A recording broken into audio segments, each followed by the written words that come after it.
श्री स्वामी समर्थ. कालभैरवाष्टक स्तोत्रपठणाची सेवा कोणीही करू शकतो, पण अनेक वेळा प्रश्न विचारला जातो की स्त्रियांनी कालभैरवाष्टक स्तोत्र वाचावे की नाही, किंवा अडचणीच्या दिवसात याचा काय प्रभाव होऊ शकतो, असे बरेच प्रश्न स्त्रियांच्या मनात येतात.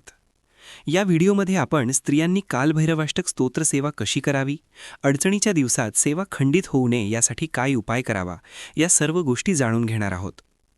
सर्वात आधी एक गोष्ट लक्षात ठेवा. अनेक जण सांगत असतील की कालभैरवांची साधना ही उग्र आहे, स्त्रियांनी ती करू नये, तर हे पूर्णपणे चूक आहे.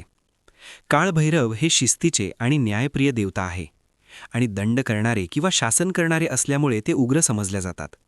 कोणताही पीडित, असहाय्य आणि ज्यावर अत्याचार होत आहे अशा कोणत्याही व्यक्तीने कालभैरवाची साधना केली तर निश्चितच त्या व्यक्तीला फायदा होतो, मग ती व्यक्ती स्त्री असो की पुरुष. काळभैरव कधीच भेदभाव करत नाही. पण प्रत्येक साधनेचे नियम असतात, आणि ती नियमातच होणे गरजेने असल्यामुळे, त्यातच काळभैरव हे शिस्तप्रिय देवता असल्यामुळे नियमांचे भान ठेवणे खूप गरजेचे आहे. शास्त्राने स्त्रियांना अनेक नियम घालून दिले आहे, पण याचा अर्थ पुरुषप्रधान संस्कृतीमध्ये स्त्रियांना दुय्यम वागणूक मिळावी हा नव्हता. स्त्री म्हणजे प्रकृती, जी सृष्टीच्या उत्पन्नाचा आधार आहे. त्यासाठी स्त्रियांच्या शारीरिक रचनेत होणारे वारंवार बदल आवश्यक असतात, आणि कोणत्याही साधनेचा पडणारा प्रभाव स्त्रियांच्या आंतरिक संरचनेला हानी पोहोचवू शकतो. त्यामुळे स्त्रियांना शास्त्र नियम सांगते, जेणेकरून कोणताही वाईट प्रभाव त्या स्त्रीच्या मातृत्व संरचनेवर पडू नये. मुळात स्त्री हे शक्तितत्व असल्यामुळे साधनेतून निर्माण होणाऱ्या ऊर्जेचे प्राबल्य खूप जास्त वाढू शकते, आणि त्याचा प्रभाव स्त्रीच्या शारीरिक संरचनेवर होऊ शकतो. कालभैरवाष्टक स्तोत्राची साधना ही खूप जास्त ऊर्जा निर्माण करणारी असते, म्हणून या साधनेसाठी स्त्रियांनी नियम पाळावेत.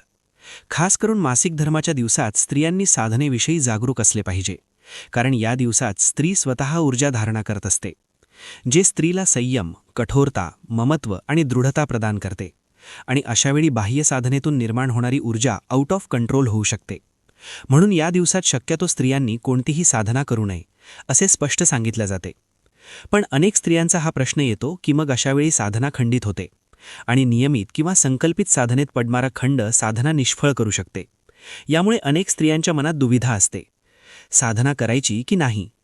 काल आणि वेळेचे गणित त्यांना करावे लागते.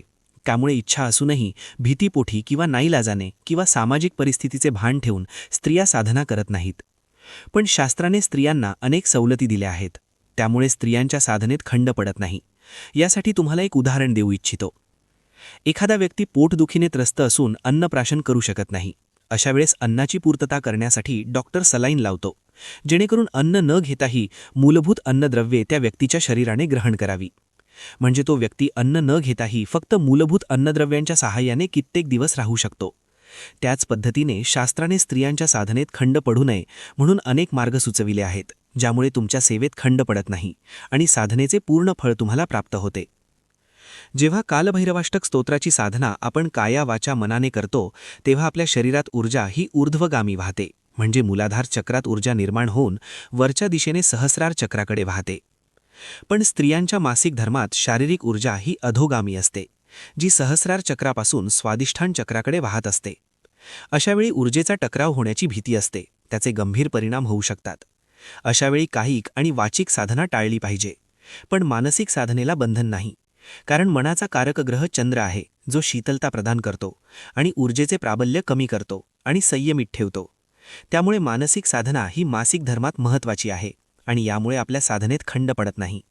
म्हणजे अशावेळी मानसिक साधना तुम्ही करूच शकता. म्हणजे मनातल्या मनात कालभैरवाष्टक म्हणणे किंवा कालभैरवांच्या मंत्राचा मनातल्या मनात जप करणे, यावर कोणतेही बंधन नाही. पण कालभैरवाष्टक स्तोत्र लिहिलेल्या पोथीला स्पर्श करायला आणि मोठ्याने वाचनाला बंधन आहे. या गोष्टी टाळाव्यात. जर पाठ असेल तर मनोमन म्हणू शकता. आजकाल आपल्याजवळ मोबाईल आहेत, त्यामुळे तुम्ही मोबाईलवर हे स्तोत्र लावून शांतपणे ऐकू शकता. यामुळे तुमच्या साधनेतील सातत्य टिकून राहते. जर तुम्ही संकल्प केला असेल आणि मध्येच जर मासिक धर्म आला असेल, तर अशावेळी पूजापाठ थांबवून फक्त कालभैरवाष्टक स्तोत्राचे मनोमन चिंतन करावे, नाहीतर श्रवण करावे. म्हणजे तुम्ही जशी पूजा करता त्या पूजेचे स्मरण करत मनातल्या मनात कालभैरवाष्टक स्तोत्र म्हटले तरी चालते. शास्त्र याची परवानगी देते. आणि त्यानंतर शुद्ध झाल्यावर राहिलेली संख्या पूर्ण करावी. हा शास्त्रशुद्ध नियम आहेत. यामुळे संकल्पात खंड पडला असे मानले जात नाही. मी दिलेली माहिती तुम्हाला आवडली का? तुमचे कन्फ्युजन दूर झाले का? नक्की मला सांगा आणि व्हिडिओ आवडला असेल तर नक्की लाईक आणि शेअर करा.